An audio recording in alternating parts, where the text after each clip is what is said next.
Spring football practice has kicked off for Dan Lanning and the Oregon Ducks football program. Today, we're breaking down the top storylines from the first two practices in Eugene.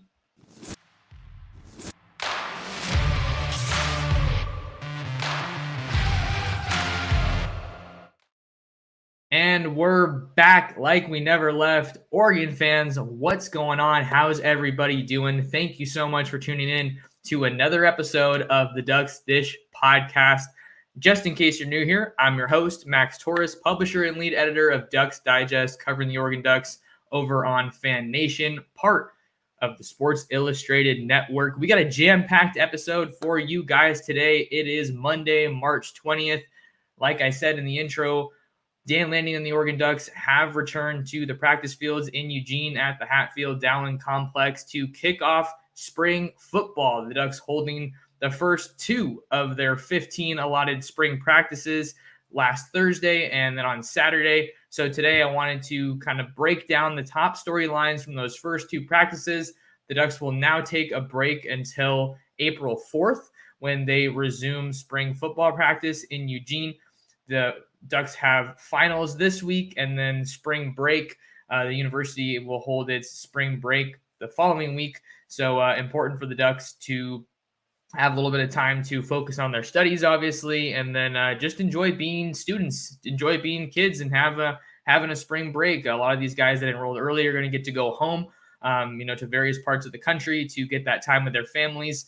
Although it does feel a little weird to have just two practices and then take a break for 2 weeks around there, right? So that was one of the things that Dan Lanning was asked, and he said that it really mainly revolved around recruiting windows, seeing that the Ducks want to get their coaches out on the road in the month of May for the spring evaluation period, get in front of recruits, build relationships, see how they move, how they play, upfront and personal with their own two eyes. So that's obviously really important. Lanning said that the Ducks will conclude spring football the Monday after the spring game. So that is May 1st.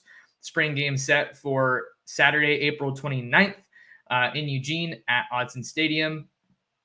So, that's kind of where we're at right now. It's an awesome, exciting time for Oregon football after this kind of long hiatus, right? After the between the Holiday Bowl win over North Carolina, you get a little bit of a taste of some football with the scouting combine, and then the pro day was in Eugene last week, and then you have the NFL draft next month. But I think most really diehard Oregon fans are the most excited about spring football.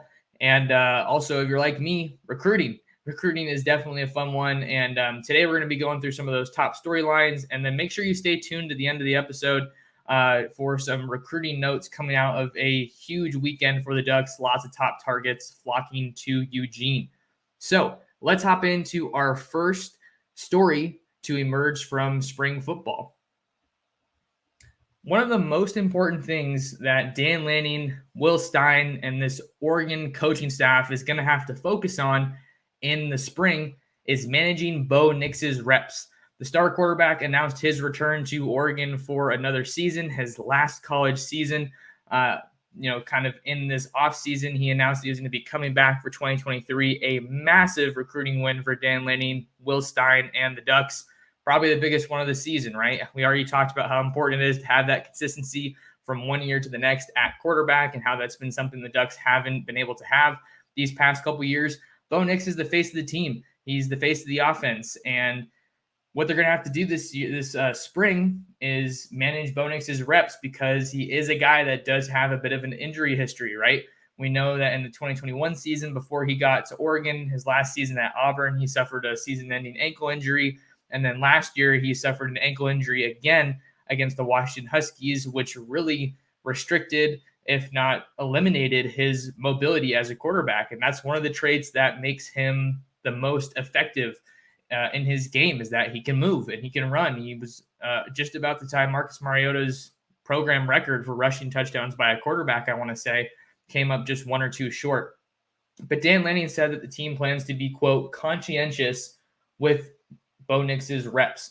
Lanning added that he'll lean on the medical staff to help find that sweet spot, but he also was pretty, upfront saying, the only way you get better is if guys are going to play. So we're going to have to put him out there and have him go through reps. But fortunately for the Ducks, they do also have Ty Thompson, Austin Novosad, Marcus Sanders, and a number of walk-ons that can kind of help divide up the reps. But it's really important for Oregon to keep Bo Nix healthy in the spring because he's the face of their offense, and they really don't have a whole lot of depth at quarterback, if any proven depth at quarterback, behind Bo Nix. I've talked before on the show how it's admirable that Ty Thompson is staying at Oregon and looking to battle for that starting job in 2024, but he hasn't had a tremendous amount of success when he has seen the field, so they're still going to be trying to work out that depth chart and try to build him up more so that he's ready in the event that something does happen to Bo Nix, but can't overstate the importance of keeping Bo Nix healthy throughout the spring and the 2023 season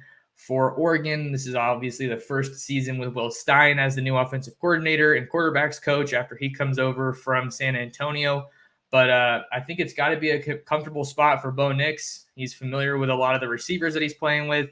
You got a really, really new look offensive line, but you have some veterans coming back in Jackson Powers Johnson, Stephen Jones, Marcus Harper II, and then some new guys in Junior Angleau and Ajani Cornelius, to name a few. Josh Connolly also coming back. We're going to talk about him later in this show. So it's a good situation for Bo Nix, without a doubt. I think all the pieces are there for him to have a successful 2023 season.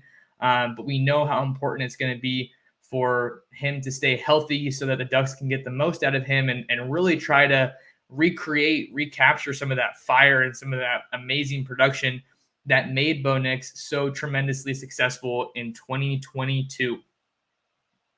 Our next story on today's episode of the Ducks Dish podcast: will Jamal Hill change positions in 2023?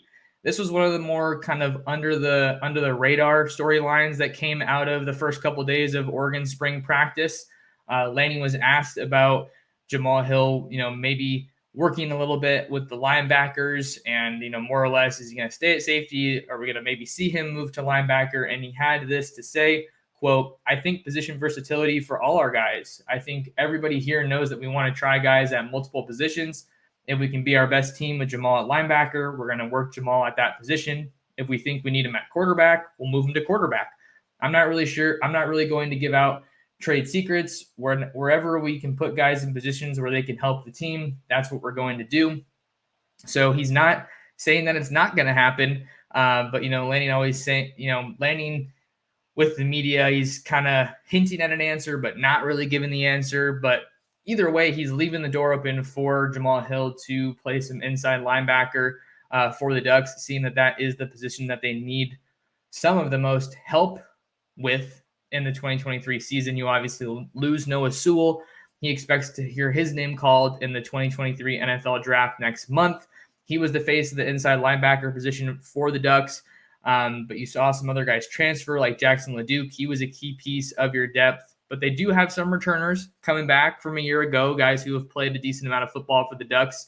Conversation there with returners at inside linebacker obviously starts with Jeffrey Bassa, who, potentially like Hill, is a converted safety. He signed with the Ducks in the 2021 class as a safety nickel type back, but moved down to linebacker before the 2021 season because the Ducks were pretty stretched for depth there at that spot. So I think that there is a clear need to add some more depth at inside linebacker. That's why the Ducks brought in Justin Jacobs from Iowa. He projects to be a plug-and-play starter on that defense in 2023. But you also have Keith Brown, who played some really good football for the Ducks at the end of the 2022 season, primarily in the Holiday Bowl and kind of that back stretch of the season.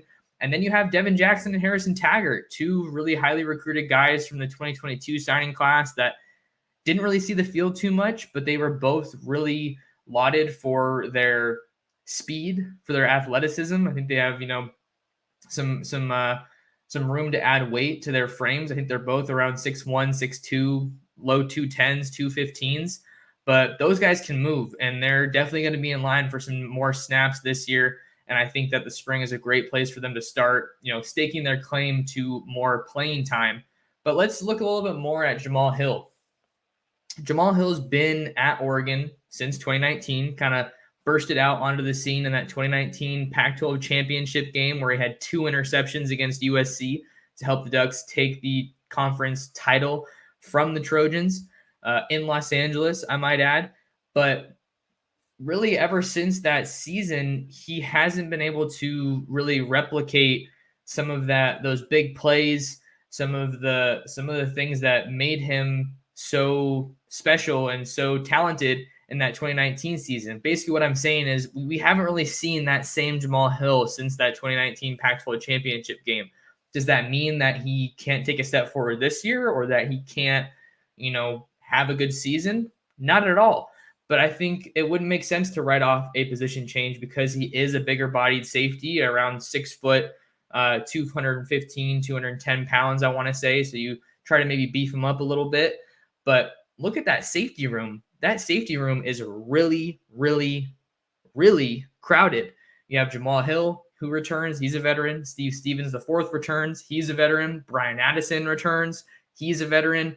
And then you have some other guys that come in from the portal. Tysheem Johnson from Ole Miss, Evan Williams from Fresno State, a couple of highly touted safeties from the 23 class, Tyler Turner, who's already enrolled, Cody DeCambra from national powerhouse Bishop Gorman. You have Trajan Williams, who comes back from the 2022 recruiting class. So you have plenty of bodies there.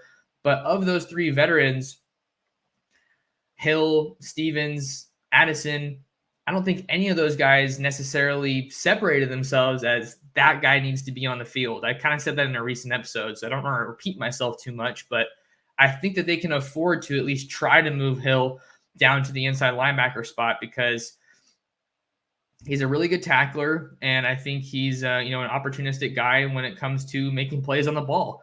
And we know how Oregon's coverage at linebacker has struggled in recent years, and that's definitely a priority for new inside linebackers coach Brian Michalowski. So why not? Why not give Jamal Hill a shot at inside linebacker? I think that he's proven that he can be a quality player, but maybe hasn't necessarily lived up to the expectations at safety. And if he can help you out at linebacker, I don't see why you wouldn't at least give it a try, because it worked out pretty well with Jeffrey Bassa. So maybe they can capture that again with Jamal Hill. Another quote that I think is worth mentioning, Lanning was asked about guys that are stepping out as leaders on the first day of spring practice, and he said, quote, Jamal Hill is a guy on defense that's really stepped up and has shifted and been in different locations and really shown some maturity there. So he's working at linebacker already, so they're kind of tweaking this spot with Jamal Hill as we stand right now in spring practice. So I think that it definitely makes sense to give Jamal Hill a shot at linebacker. The safety room's crowded, and maybe you see a bigger need for Jamal Hill at linebacker. All right, moving right along with our next storyline in the first couple practices of spring football is a big year 2 on the way for Josh Connolly Jr. Josh Connolly Jr. burned his red shirt in 2022 and appeared in every game for the Ducks, primarily staking his claim at the left tackle spot and that 14J formation. I think that it was encouraging to see him play so much as a true freshman, even though he never necessarily started. He started in that 14J formation, but he wasn't beating out, some of those veterans like TJ Bass, Malisala Amavela-Ulu as a tackle. But it was great to see him play so much as a true freshman. I think that's an encouraging sign of things to come. I think that we're going to see more guys from the 2023 class than the 22 class play as true freshmen. And it's not going to be because they need to play. It's going to be because they're really good players. And I think that's a sign of good things to come. You want recruiting classes that are going to push your veterans for snaps and in some cases take their jobs. I don't think you ever want to be in the spot where you need to rely on true freshmen. But if you're bringing in guys that are that high caliber, that talented, it's saying a lot of good things about where your program is at in terms of just acquiring top-end guys. But Connolly was a guy that stood out to Jan Lanning, and he was very quick to give Connolly some praise on the first day of spring practice, saying, quote, a guy that really stands out to me going into year 2 is Josh Connolly. This guy's working his tail off in everything that he absolutely does. the way he stretches, just the way he approaches everything, his mentality in the classroom as well. So what would a big year look like for Josh Connolly Jr.? Would it be starting along the offensive line? Would it be starting at left tackle? I mean, that could be the next logical step in his transition to a bigger role for Oregon. But is Alik Terry, is the rest of this offensive line staff going to feel comfortable with him, comfortable enough with his ability to start him at left tackle in just his second year of college football? Because let's think about it. Starting at left tackle is super hard to do. And adding on to that, that is a really, really important position along your offensive line, because whoever starts at left tackle for Oregon next year, your number one job is going to be keeping Bo Nix upright and protecting his blind side. I'm thinking Sandra Bullock and the blind side. It's going to be really important to keep Bo Nix upright and to keep that guy healthy. So maybe we see Josh Connolly start at left tackle. I know that Ajani Cornelius, the transfer offensive lineman from Rhode Island, I think he worked primarily at right tackle before he got to Oregon. So maybe he starts at right tackle. But then you also have Stephen Jones. Stephen Jones has been a regular at offensive line for Oregon, has kind of moved all around the offensive line, but he's back, and you figure that he's probably going to be a starter. So how does Josh Connolly stack up with Stephen Jones and some of these other guys that are returning along that offensive line for Oregon? Do you want to put a guy that's that young at your left tackle spot? Because he's the highest rated offensive lineman in school history, but that doesn't mean a whole lot. Once you get to Oregon, once you get to any school, you just got to play. Stars don't matter. But the reason I bring up that he's the highest rated offensive lineman that the Ducks have ever signed is because there's a clear bar that's been set for offensive line play. And it's Penei Sewell, who played that left tackle spot very, very early on in his college career and, manhandled people, for lack of a better word. He was that good. So I think that you kind of have to look at the situation and kind of just ask, what does a big year look like for Josh Connolly? Is it starting? Is it being more heavily featured in the rotation? Where does Josh Connolly kind of stack up with not only some of the returners like Jackson Powers Johnson and Marcus Harper, Faupe Laulaulu, but where does he stack up with some of these transfers that come in? Johnny Cornelius, Junior Angleau. More on those guys in a little bit on this episode of the Ducks Dish podcast. But I think that Josh Connolly is definitely poised to take a leap from year one to year two. I think it's great that the Ducks were able to get him on the field as much as they did and not necessarily need to get him on the field with the game on the line or in really, really important situations. I think if you can kind of ease guys into the college game a little bit more, that's going to kind of help with their overall progression. So it's going to be an interesting one because you have Alik Terry come in to take over the offensive line. Mike Kavanaugh comes in. You have Cutter Leftwich, who comes over from UCLA. He's another name to know working with the offensive line, but there's big expectations for Josh Connolly Jr. I know that some fans might have been worried that he was going to transfer after Clem took the job with the Patriots, but it doesn't look like, at least for now, that that's the case. And I didn't hear any buzz or intel about that. You just know how fans get on social media and always want to jump to the worst case conclusions. But I think a big year two could absolutely be on the way for Josh Connolly, who enters his true sophomore season in 2023. It's another year with Wilson Love, a full offseason under his belt for the first time. You'll remember that he committed to Oregon a little bit on the later side in April as the highest rated 2022 recruit in Dan Lanning's recruiting class. So I think that the pieces are there. You have a little bit of uncertainty, some transition, I should say, between Clem and Alik Terry, and then some of these new guys coming in. But I think that when it's all said and done, Josh Connolly is going to be an offensive lineman that we see plenty of in 2023. All right, moving right along in our episode of the podcast. Hope everybody's having a solid Monday so far. Quick favor to ask of you guys, make sure you hit that like button and subscribe to the channel if you're watching here on YouTube. We're at Oregon Football Max Torres. really trying to get more consistent and put some more quality stuff out for you guys. And you know how much I enjoy doing this. So if you could just take a second out of your day, it really supports the channel and I really appreciate it. But that is all I'm going to ask on that for today. Here's another interesting storyline. More early enrollees are on the way for Dan Lanning and the Oregon Ducks in spring football. And I say more, and let's think about this. Oregon had, I think the number was 26 newcomers joined this Oregon football team for the start of spring football. That's transfers, that's early enrollees from the high school level.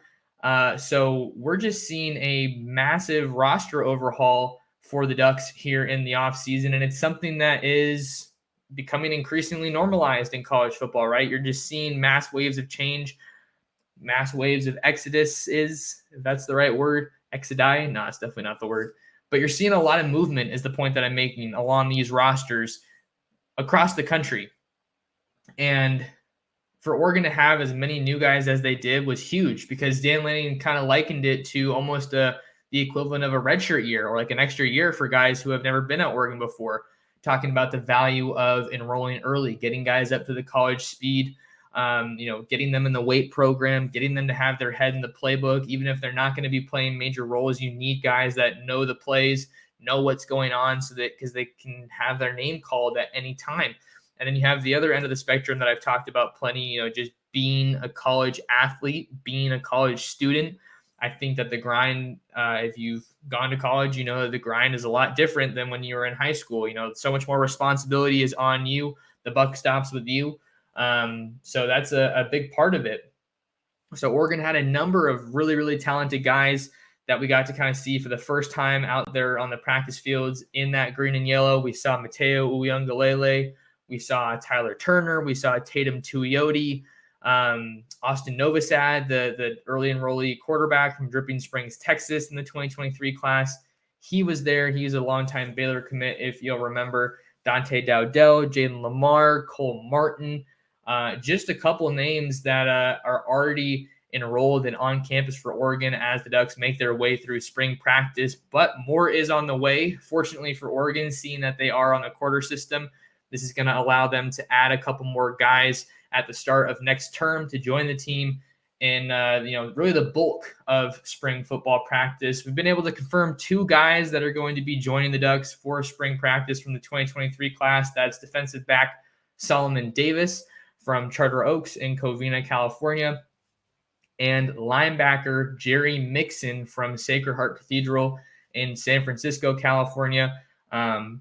Jerry Mixon also played basketball for the Irish, and I want to say they might have won a state title or at least gone very far in the playoffs. So that's a multi-sport guy. Solomon Davis has been tabbed as a sleeper by some recruiting experts in Oregon's 2023 class. I want to say it was Greg Biggins with 247 who tabbed him as a sleeper in the class, and I'm feeling inclined to agree. I wasn't able to see Solomon play in 2022 and this, in his senior season, but just after talking to the guy, talking to his father, talking to his coaches, everyone just had nothing but good things to say about him. And he seems like a very cerebral guy, someone who has a great, great feel for the game.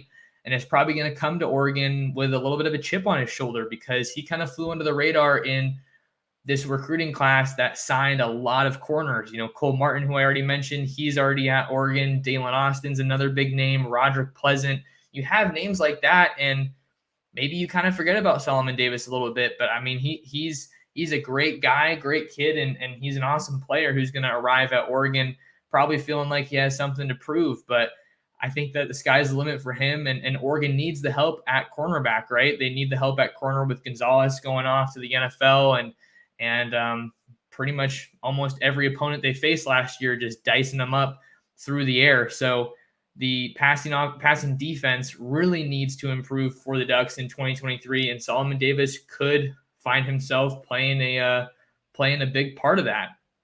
And then Jerry Mixon is another guy that I think should be able to try to at least compete for some snaps next year. I'm not going to say that I think he's going to start, but like I said earlier on when we were talking about Jamal Hill potentially changing positions, linebacker is especially on the inside, is not a particularly deep group for the Ducks.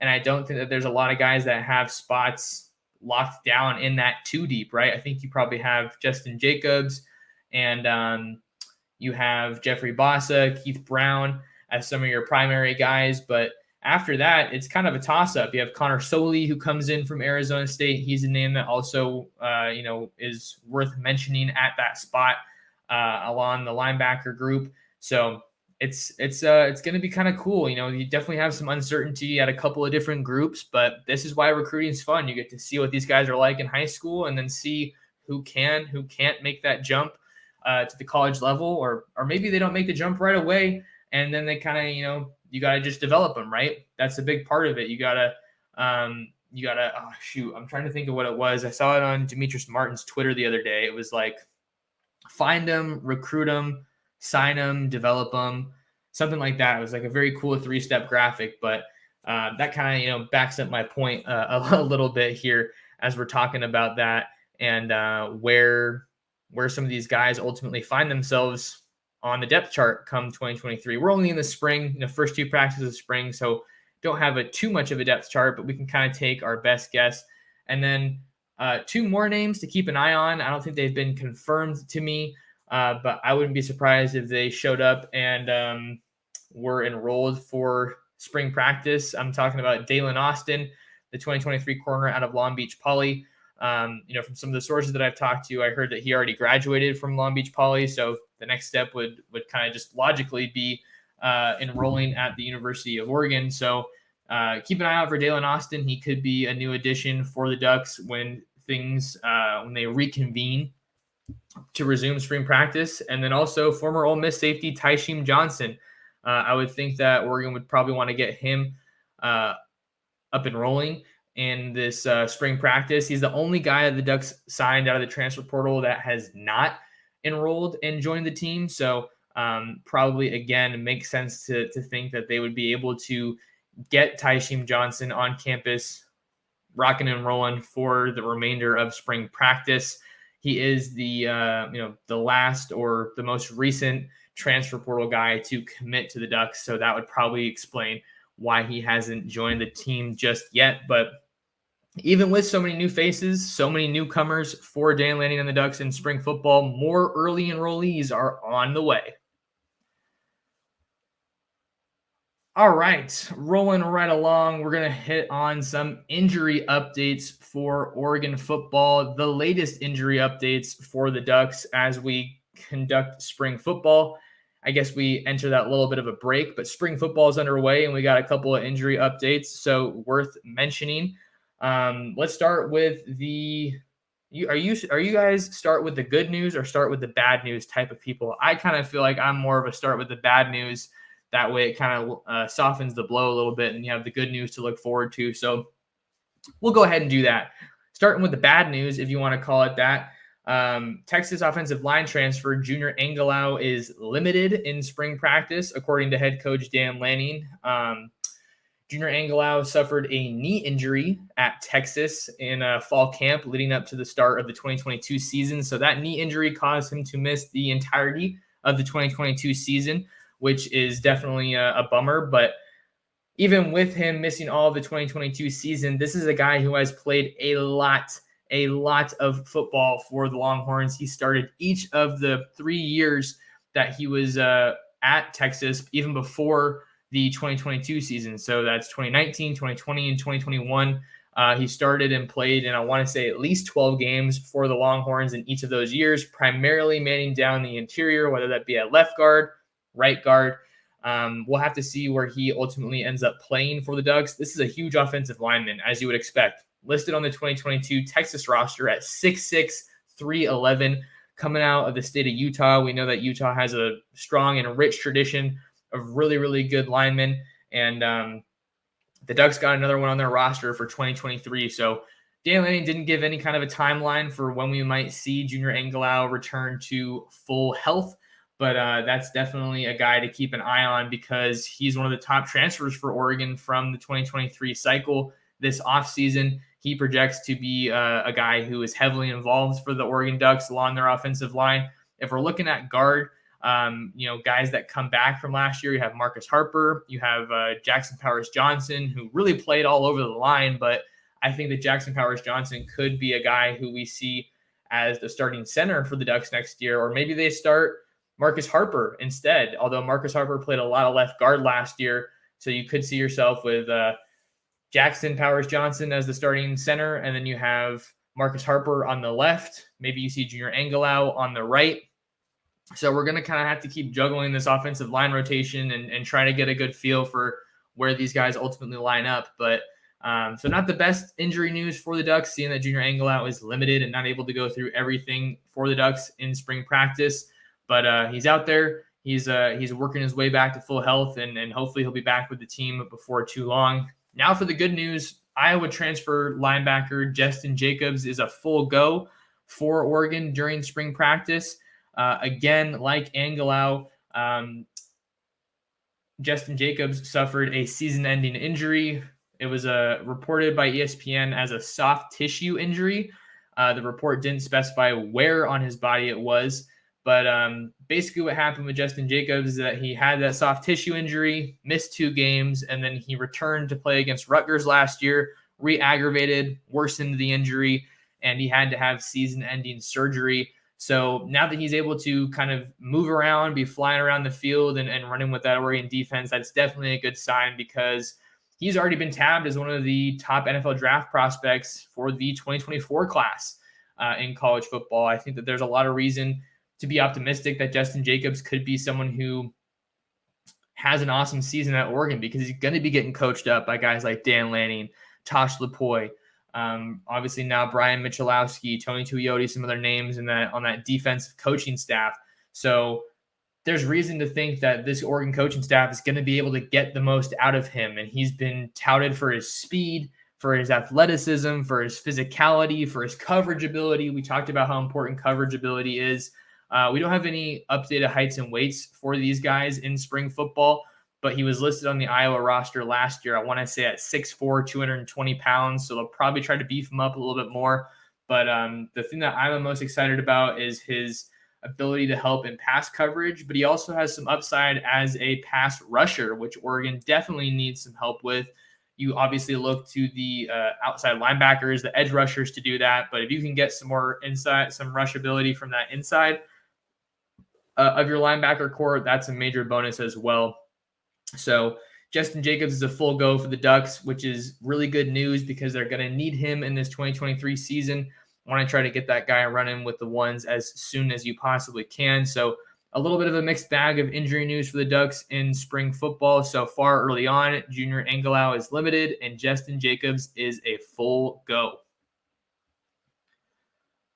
All right, so we have gotten to the point in the show where we're going to switch gears a little bit, go from the on-field product to off the field to the recruiting trail, talking about Oregon recruiting notes coming out of the weekend.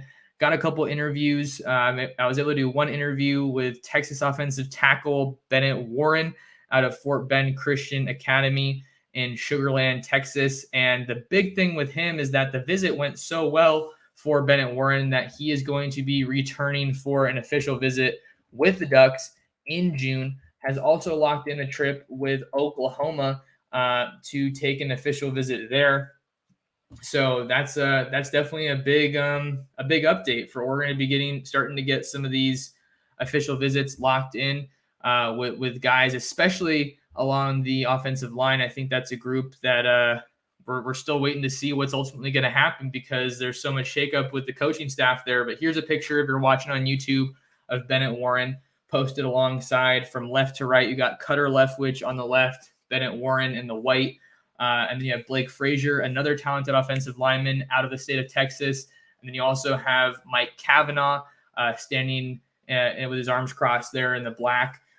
He's a new assistant offensive line coach that's working with Alik Terry on this staff. Comes over from Arizona State after previous stops at Syracuse, Nebraska, Oregon State. This guy's super experienced and a huge asset for Oregon's offensive line.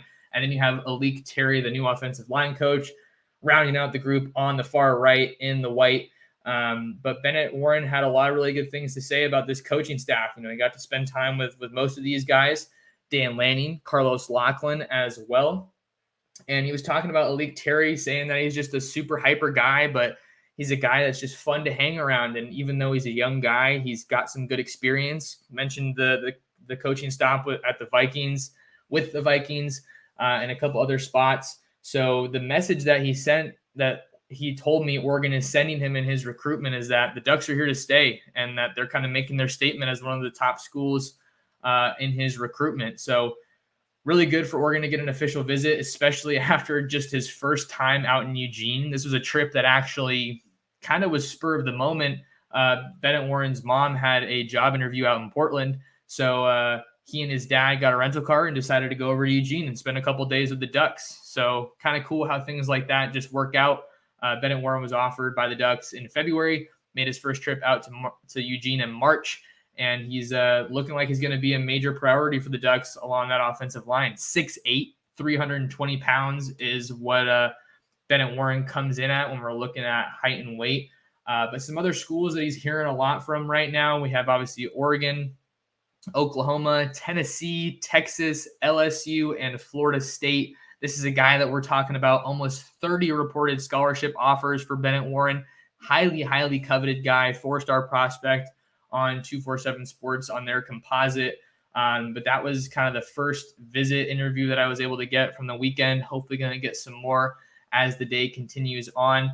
But some early return for the Ducks out of the weekend. You know, they were able to host a number of really important guys in their 2024 class that they're going after. They were also able to host a couple of commits. You had Fox Crater as well as Jackson Jones make their way back to campus. Jackson Jones being one of Oregon's edge rushers that's committed in this class. I'm looking to pull this up so I can share it on my screen. So you have Jackson Jones. Here's a picture of him with Dan Lanning, and I want to say his father is there as well. So important to get those commits back on campus to help, reaffirm their commitments, just show them why they fell in love with Oregon in the first place. But Jackson Jones telling me that he's locked in with the Ducks. And then I also mentioned offensive tackle Fox Crater from Evergreen High School in Vancouver, Washington. He was on campus as well. He's a guy who's been in the headlines a lot lately because of the fact that he's going to be taking a whole bunch of visits in the near future. And a lot of people saw that and were thinking, well, why is he taking these visits? It must be because Adrian Clem left. And I talked to Fox Crater, and you can look at that story. It's a little old now, but it's up there on ducksdigest.com. Fox Crater was saying, a lot of people were thinking that I was just taking these visits to other schools because I'm getting offered and Coach Clem left, but I was going to check out these schools anyway to make sure that this was the right school for me. So Fox Crater is a name you got to keep watching, but Alik Terry got to meet him and, have that face-to-face interaction as they continue to build their relationship with that offensive line change on the coaching staff in Eugene. Number of other really talented guys made their way out to Oregon this past weekend. You're looking at Bryce West, the 2024 corner from Cleveland. He's an elite guy that's high on Oregon's board, as well as Jalen McClain, the talented safety in 2024 out of New Jersey. He took his first trip out to Eugene. He's a major target for the Ducks as well. So there's a lot of big guys that are coming out to Oregon for these trips. It's important for Oregon to get these priority targets out to Eugene. And then something to keep in mind, all these visits are building towards the spring game on April 29th, which is Oregon's marquee recruiting event every single year. So that's going to be their biggest visitor weekend. And you also have Saturday Night Live, which is usually late in July. But Oregon's getting a lot of these priority guys out to campus for visits. I think that quarterback has to be a continued priority in the 2024 recruiting class. Dylan Raiola is obviously the biggest name that everyone wants to talk about. He has reportedly scheduled a visit to Oregon on April 29th for the spring game, but USC looks like they're the front runners in that recruitment right now. That's not to say that it's over, but there are a lot of factors going in USC's favor there. So Oregon has to keep their options open and keep recruiting guys. You're looking at guys like Michael Van Buren out of St. Francis Academy in Baltimore. You're looking at Luke Moga, another 2024 quarterback out of Sunny Slope High School in Phoenix. Those are some of the other top quarterbacks that Oregon is recruiting in the 2024 class. And we know how important it is to get a really quality quarterback in the fold early, because if you can get these guys in the fold early, they are so often the face of your recruiting class, of your recruiting efforts, and you can use them to kind of more or less build your class around and get guys excited. Say, hey, you want to catch passes for this guy, you want to block for this guy, you want to take handoffs from this guy. So quarterback is a major priority for Oregon. They were also able to host Kamar Mathuti, one of the top linebackers in the 2024 class out of Campbell Hall High School in Valley Village, California, out here in my neck of the woods in Southern California. He is a major priority for Dan Lanning and the Ducks on defense. He's only continued to see his stock take off, see his stock rise on the recruiting trail, right? So huge for them to get him on campus this past weekend. He's a priority target for Oregon and someone that I think the Ducks lead for at the moment.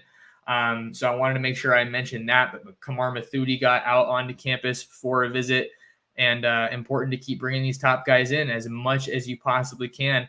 And now the official visits are kind of starting to get into focus for a lot of these top guys. I think some recruits are taking their officials as early as April and May.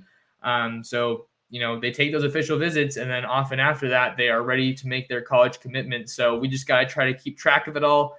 But those are kind of some of the early recruiting notes that we have coming out of the weekend for Oregon.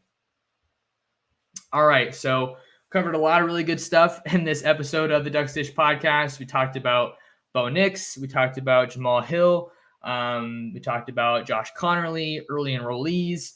We talked about injury updates and some recruiting notes as well. So a lot of really good stuff on this episode as the Ducks have their first 2 spring practices. They're going to be back in action on April 4th.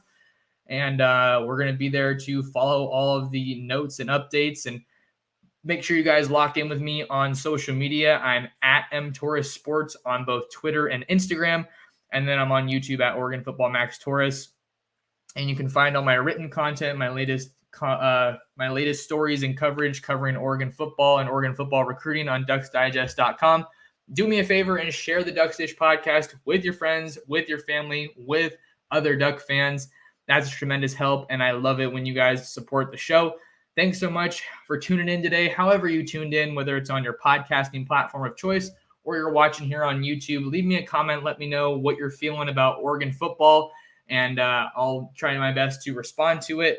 Send in those questions if you want to have one featured on a future episode of the podcast. And until next time, thank you guys so much for listening to another episode of the Ducks Dish podcast.